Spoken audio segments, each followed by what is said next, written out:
નમસ્કાર દર્શક મિત્રો, નર્મદા સમાચારમાં આપનું હાર્દિક સ્વાગત છે। સૌપ્રથમ જોઈશું અત્યાર સુધીના મુખ્ય સમાચારો। નેત્રંગ તાલુકાના વણખુટા ગામે જાહેરમાં કેમિકલ વેસ્ટનો નિકાલ। જાગૃત ગ્રામજનોએ 3 ટ્રકો ઝડપી પાડી જીપીસીબીને જાણ કરી। ભરૂચમાં લોકસભાની ચૂંટણીને લઈને વહીવટીતંત્ર એક્શનમાં। પ્રચાર માટે ધાર્મિક સ્થળો અને સંસ્થાઓના ઉપયોગ પર પ્રતિબંધ। તો ઉમેદવારી પત્રો ભરવા ચૂંટણી અધિકારીની કચેરીમાં માત્ર 5 વ્યક્તિ પ્રવેશ કરી શકશે। ભરૂચનું મહત્તમ તાપમાન 30 ડિગ્રીને પાર કરી જતા ઉનાળાનો અનુભવ। મંગળવારના રોજ ભરૂચ જિલ્લાનું તાપમાન 32.4 ડિગ્રી નોંધાયું। ચૂંટણીની આચારસંહિતા લાગુ છતાં અંકલેશ્વર તાલુકા સેવા સદનમાં સરકારી યોજનાના બેનર હજુ પણ યથાવત। મીડિયાએ જાણ કર્યા બાદ બેનર હટાવાયા। ધોરણ 10 બોર્ડની પરીક્ષામાં ગણિત વિષયનું પ્રશ્નપત્ર એકંદરે સરળ નીકળતા વિદ્યાર્થીઓમાં ખુશીનો માહોલ। જિલ્લામાં એક કોપી કેસ નોંધાયો। નેત્રંગ તાલુકાના વણખુટા ગામે જાહેરમાં કેમિકલ વેસ્ટનો નિકાલ કરવા આવેલ 2 ટ્રકને ગ્રામજનોએ ઝડપી પાડી। નેત્રંગ તાલુકાના આંતરિયાળ ગામોમાં કેમિકલયુક્ત બોરીઓ ખાલી કરવાનું કૌભાંડ સામે આવ્યું છે। નેત્રંગ વણખુટા ગામ નજીક કેટલાક બેજવાબદાર તત્વો દ્વારા 3 ટ્રકોમાં રહેલ કેમિકલનો જથ્થો જાહેરમાં નિકાલ કરી રહ્યા હતા। તે દરમિયાન ગામના યુવાનો બાજુના ગામમાં લગ્ન પ્રસંગમાંથી પરત પોતાના ઘરે જઈ રહ્યા હતા। તે વેળા તેઓએ કેમિકલની દુર્ગંધ આવતા યુવાનોએ નજીક જઈને તપાસ કરતા ટ્રકોના ચાલકો અને ક્લીનરો યુવાનોને જોઈને નાસી છૂટ્યા હતા। યુવાનોએ આ અંગે અંકલેશ્વર જીપીસીબીમાં જાણ કરી હોવાનું જાણવા મળ્યું છે। આ અંગે ઝઘડિયાના ધારાસભ્ય છોટુભાઈ વસાવાએ પણ પોતાની પ્રતિક્રિયા આપી હતી અને અંકલેશ્વરમાંથી ગેરકાયદેસર રીતે જાહેરમાં કેમિકલ વેસ્ટનો નિકાલ કરતી કંપનીઓ સામે કડક કાર્યવાહી કરવાની માંગ ઉચ્ચારી હતી।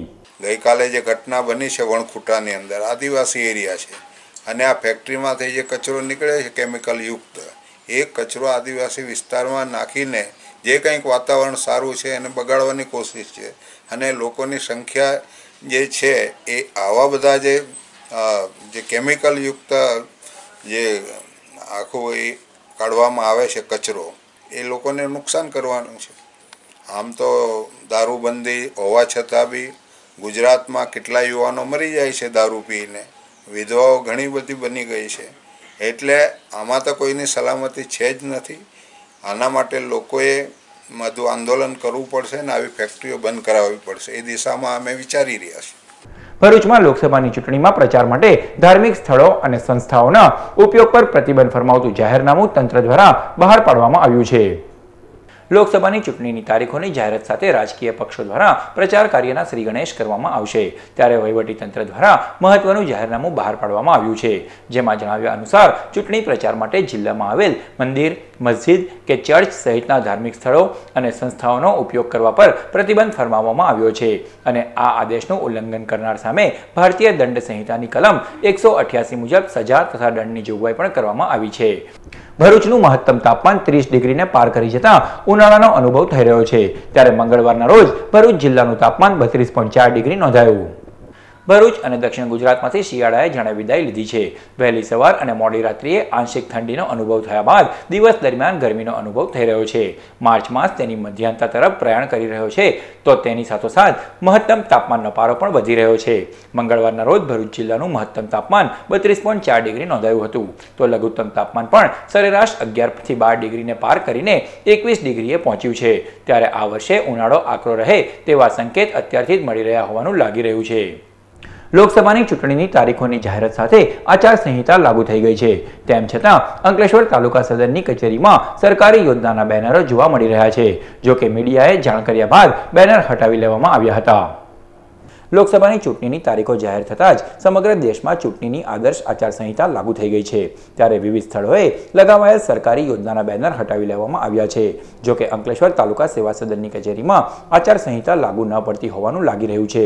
આચારસંહિતા અમલમાં આવ્યાને 2 દિવસ થઈ ગયા છે, તેમ છતાં તાલુકા સેવા સદનની કચેરીના કમ્પાઉન્ડમાં હજુ પણ સરકારી યોજનાનું બેનર યથાવત જોવા મળી રહ્યું છે। ત્યારે તંત્રની બેદરકારી સામે આવી છે। આ બાબતે મીડિયાએ જાણ કર્યા બાદ બેનર હટાવી લેવામાં આવ્યું હતું। ધોરણ 10 બોર્ડની પરીક્ષામાં ગણિત વિષયનું પ્રશ્નપત્ર એકંદરે સરળ નીકળતા વિદ્યાર્થીઓમાં ખુશીનો માહોલ જોવા મળ્યો। ગુજરાત માધ્યમિક અને ઉચ્ચતર માધ્યમિક શિક્ષણ બોર્ડ દ્વારા લેવાતી ધોરણ 10 બોર્ડની પરીક્ષામાં આજ રોજ મહત્વનું ગણાતું એવું ગણિત વિષયનું પ્રશ્નપત્ર લેવાયું હતું, જે એકંદરે સરળ નીકળતા વિદ્યાર્થીઓમાં ખુશીનો માહોલ જોવા મળ્યો હતો। તો આ તરફ ગણિત વિષયના પ્રશ્નપત્રમાં એક કોપી કેસ પણ નોંધાયો હતો। અંકલેશ્વરની જીએન ઇનવાલા હાઈસ્કૂલમાં એક વિદ્યાર્થી કાપલી સાથે ઝડપાયો હતો। નામ બલર નિધિ છે. આજનું પેપર બહુ જ હાર્ડ ગયું છે. એમ પાર્ટ ઇઝી હતો અને પાર્ટ બી બહુ હાર્ડ હતો. બસ બહુ સરસ ગયું. શાનું પેપર હતું? ગણિતનું, મેથેમેટિક્સ. સમજા શાનું પેપર હતું? ગણિતનું હતું. કેવું ગયું પેપર? બહુ સારું. પ્રમેય લખવાની મજા આવી, રચના લખવાની બધું વસ્તુ એકદમ સારી હતી લખવાની. પાસ થઈ જાય. ભરૂચમાં લોકસભાની ચૂંટણીમાં ઉમેદવારી પત્રો ભરવા માટે ચૂંટણી અધિકારીની કચેરીમાં વધુમાં વધુ 5 લોકોને જ પ્રવેશ મળશે. લોકસભાની ચૂંટણીની તારીખો જાહેર થતાં વહીવટી તંત્ર દ્વારા વિવિધ જાહેરનામા બહાર પાડવામાં આવી રહ્યા છે. લોકસભાની ચૂંટણીમાં ઉમેદવારી પત્રો ભરવાની તારીખ 28મી માર્ચ 2019 થી 4 એપ્રિલ 2019 છે. ત્યારે આ સમયગાળા દરમિયાન ચૂંટણી અધિકારીની કચેરીની 100 મીટરના વિસ્તારમાં ઉમેદવાર તથા ઉમેદવારી પત્ર રજૂ કરનાર સહિત વધુમાં વધુ 5 વ્યક્તિઓ તથા વધુમાં વધુ 3 વાહનો પ્રવેશ કરી શકશે, જે અંગે ચૂંટણી અધિકારી દ્વારા સૂચના આપવામાં આવી છે. આજે તારીખ 12મી માર્ચ ગુજરાતના સપૂત મહાત્મા ગાંધીએ અંગ્રેજો સામે મીઠાના સત્યાગ્રહ રૂપી દાંડી યાત્રાનો પ્રારંભ કર્યો હતો. ત્યારે ભરૂચ સાથે પણ દાંડી યાત્રાના સંસ્મરણો સંકળાયેલા છે.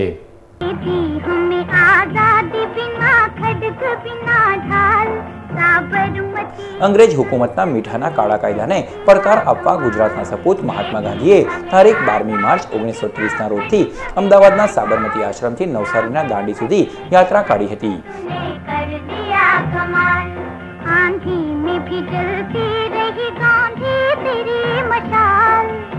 આ ઐતિહાસિક યાત્રાનું સાક્ષી ભરૂચ પણ રહ્યું હતું.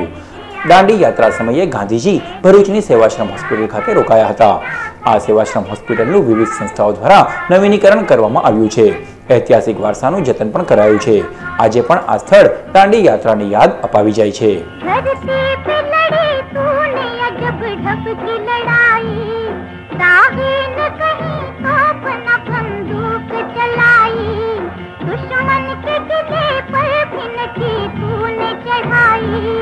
बाहरी फकीर खूब करामात दिखाई, चुटकी में दुश्मनों को दिया देश से निकाल, साबरमती के संत तूने कर दिया कमाल.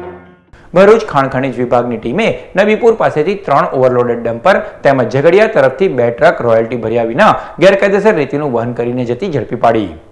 ખાણ ખનીજ વિભાગની ટીમ સોમવારે સવારે ઓવરલોડ અને રોયલ્ટી પાસ ચેકિંગમાં હતી. તે દરમિયાન નબીપુર રોડ પરથી ઓવરલોડ રેતી ભરીને વહન કરીને જતા 3 ડમ્પરને અટકાવી તપાસ કરાઈ હતી. ડમ્પરનું વજન કાંટા પર કરતા તેની ક્ષમતા કરતાં વધારે જણાઈ આવતા કાયદેસરની કાર્યવાહી હાથ ધરીને 3 ડમ્પરના માલિકોને 4 લાખનો દંડ ભરવા નોટિસ આપવામાં આવી છે. જ્યારે મુલત ચોકડી અને ઝઘડિયા ચોકડી પરથી પણ ટીમે 1 ટ્રક રોયલ્ટી વગરની ગેરકાયદેસર રેતીનું વહન કરતી તથા બીજી ઓવરલોડેડ ટ્રકને ઝડપી પાડી છે. ખાણ ખનીજ વિભાગ દ્વારા બંનેના ટ્રકોને ડિટેન કરીને માલિકોને નોટિસ આપીને રોયલ્ટી વગરની ટ્રકને 1.5 લાખ દંડ તો બીજી ઓવરલોડેડ ટ્રકને 75,000નો દંડ ભરવાની ટ્રક માલિકને નોટિસ આપવામાં આવી છે. અંકલેશ્વરના અંદાળા ગામ પાસેની હરિદર્શન સોસાયટી નજીક મોર્નિંગ વોક પર નીકળેલા 2 વૃદ્ધોને અડફેટે લેનાર કાર ચાલકને પોલીસે ઝડપી પાડી કાયદેસરની કાર્યવાહી હાથ ધરી. પ્રાપ્ત માહિતી અનુસાર 3 મહિના પહેલા અંકલેશ્વરના અંદાળા ગામ પાસેની હરિદર્શન સોસાયટી પાસેથી 4 વૃદ્ધો મોર્નિંગ વોક પર જઈ રહ્યા હતા. દરમિયાન અજાણ્યા 4 વ્હીલ ગાડીના ચાલકે 4 વૃદ્ધને અડફટે લેતા અકસ્માત સર્જાયો હતો.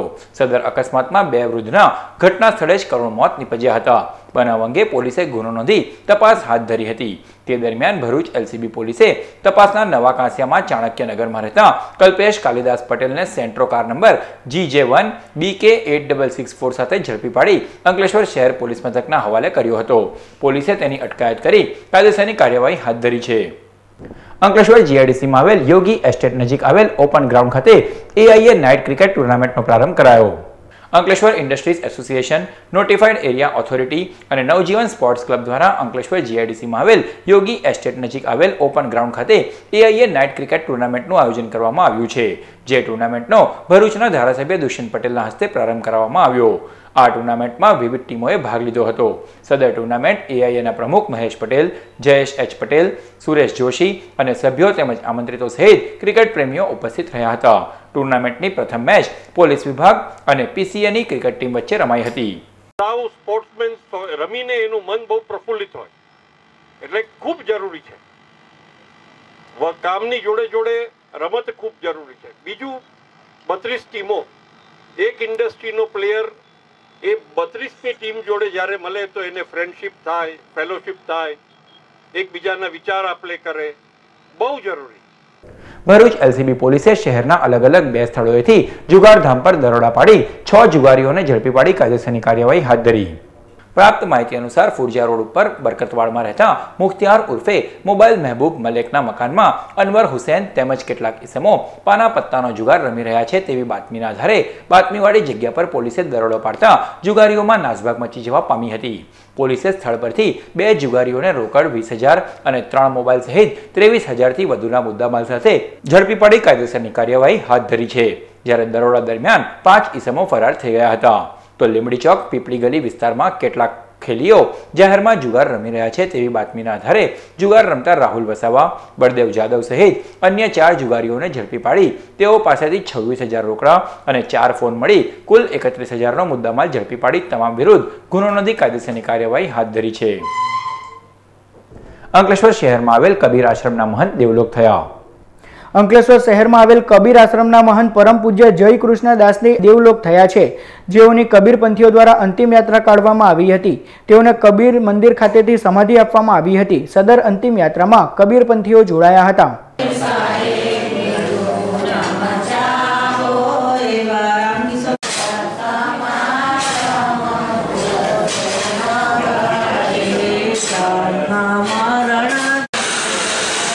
અંકલેશ્વર તાલુકાના ખરોડ ગામ નજીક અનિશા પાર્ક સોસાયટી સહિત 5 બંધ મકાનોને તસ્કરોએ નિશાન બનાવી ₹30,000થી વધુની મત્તાની ચોરી કરી ફરાર થઈ ગયા. મળતી વિગતો અનુસાર અંકલેશ્વર તાલુકાના ખરોડ ગામમાં રહેતા મોહમ્મદ અબ્બાસ પોતાનું મકાન બંધ કરી બહાર ગયા હતા. તે દરમિયાન તસ્કરોએ તેમના મકાનને નિશાન બનાવી મુખ્ય દરવાજાનું તાળું તોડી ઘરમાં પ્રવેશ કરી રોકડા ₹30,000ની ચોરી કરી ફરાર થઈ ગયા હતા. જ્યારે ખરોડ ગામમાં નજીક આવેલ અનિશા પાર્ક સોસાયટીમાં રહેતા શહેજા યુનુસ પટેલ નામના મકાન સહિત અન્ય 4 મકાનોમાં પ્રવેશ કરી હજારોના માલમત્તાની ચોરી કરી ફરાર થઈ ગયા હતા. ચોરીના બનાવ અંગે અંકલેશ્વર ગ્રામ્ય પોલીસે ફરિયાદ નોંધવાની તજવીજ હાથ ધરી છે. ગામનો રહેવાસી છું અને આજે રાત્રે મારા ગામમાં 5 ઘરોમાં મોટી ચોરી થઈ છે અને પોલીસની આના પરથી એ જણાય છે પોલીસની ઘણી ઘટ છે અને આગળ પોલીસ ડીએસપી સાહેબની એક રજૂઆત છે કે પોલીસનો થોડો બંદોબસ્ત અમારા ત્યાં વધારે અને 5 ઘરોમાં એક જ રાતમાં ચોરી થઈ અને અત્યાર સુધી આવું કદી બન્યું નથી. ભરૂચ તાલુકાના દેરોળ ગામે બિરલા ગ્રાસિમના સામાજિક ઉત્થાનના કાર્યક્રમ હેઠળ વિશ્વ મહિલા દિવસની ઉજવણી કરવામાં આવી હતી. ભરૂચ તાલુકાના દેરોળ ગામે બિરલા ગ્રાસિમના સામાજિક ઉત્થાનના કાર્યક્રમ હેઠળ વિશ્વ મહિલા દિવસની ઉજવણીના ભાગરૂપે મહિલા સંમેલન યોજાયું, જેમાં બિરલા ગ્રાસિમ કંપની દ્વારા ચાલતા કૌશલ્યવર્ધન તાલીમ કેન્દ્રમાં તાલીમ મેળવેલ બહેનો ઉપસ્થિત રહી અને તેઓના અનુભવો વાગોડ્યા. આ પ્રસંગે કંપનીના CSR હેડ દિલીપ કોરડિયા, સંગીની લેડીઝ ક્લબના મેડમ શ્રીવાસ્તવ તથા કંપનીના અધિકારીઓ ઉપસ્થિત રહ્યા હતા. અંકલેશ્વરના દીવા ખાતે આવેલ સ્વામી વિવેકાનંદ ઇંગ્લિશ મીડિયમ સ્કૂલનો ઇનામ વિતરણ કાર્યક્રમ યોજાયો. અંકલેશ્વરના દીવા ગામ સ્થિત Swami Vivekananda English medium school ખાતે વાર્ષિક ઇનામ વિતરણ સમારોહનું આયોજન કરાયું, જેમાં શાળાની ઇતર પ્રવૃત્તિમાં શ્રેષ્ઠ દેખાવ કરનાર શાળાના વિદ્યાર્થીઓને પ્રોત્સાહિત ઇનામ આપી સન્માનિત કરવામાં આવ્યા. સદર કાર્યક્રમમાં લતાબેન શ્રોફ, રેખા પંચાલ તથા શાળા પરિવાર ઉપસ્થિત રહ્યો. સમાચાર પૂર્ણ કરતા પહેલા મુખ્ય સમાચારો પર ફરી એક નજર. નેત્રંગ તાલુકાના વણખુટા ગામે જાહેરમાં કેમિકલ વેસ્ટનો નિકાલ. જાગૃત ગ્રામજનોએ 3 ટ્રકો ઝડપી પાડી જીપીસીબીને જાણ કરી. ભરૂચમાં લોકસભાની ચૂંટણીને લઈને વહીવટીતંત્ર એક્શનમાં. પ્રચાર માટે ધાર્મિક સ્થળો અને સંસ્થાઓના ઉપયોગ પર પ્રતિબંધ. તો ઉમેદવારી પત્રો ભરવા ચૂંટણી અધિકારીની કચેરીમાં માત્ર 5 વ્યક્તિ પ્રવેશ કરી શકશે. ભરૂચનું મહત્તમ તાપમાન 30 ડિગ્રીને પાર કરી જતા ઉનાળાનો અનુભવ. મંગળવારના રોજ ભરૂચ જિલ્લાનું તાપમાન 32.4 ડિગ્રી નોંધાયું. ચૂંટણીની આચારસંહિતા લાગુ છતાં અંકલેશ્વર તાલુકા સેવા સદનમાં સરકારી યોજનાના બેનર હજુ પણ યથાવત. મીડિયાએ જાણ કર્યા બાદ બેનર હટાવાયા. ધોરણ 10 બોર્ડની પરીક્ષામાં ગણિત વિષયનું પ્રશ્નપત્ર એકંદરે સરળ નીકળતા વિદ્યાર્થીઓમાં ખુશીનો માહોલ. જિલ્લામાં 1 કોપી કેસ નોંધાયો. તો આ હતા અત્યાર સુધીના નર્મદા સમાચાર. નવા સમાચારો સાથે ફરી મળીશું. નમસ્કાર.